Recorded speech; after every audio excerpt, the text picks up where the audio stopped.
How to overdraft your Chase bank account. First, you have to understand what overdraft is. Overdraft means Chase lets you spend more than what's in your account, covering the difference temporarily.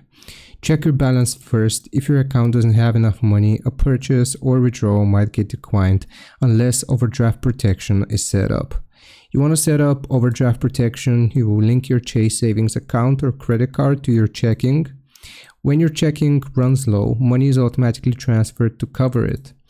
Use overdraft services with Chase Overdraft Assist. You won't pay a fee if your account is overdrawn by $50 or less and you bring it back positive within the next business day.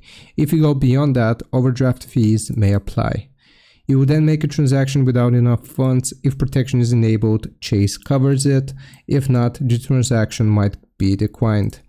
Pay back quickly. You need to repay the negative balance as soon as possible to avoid extra fees and keep your account in good standing. Hope this answers your question. Leave a like and sub, and I'll see you next time.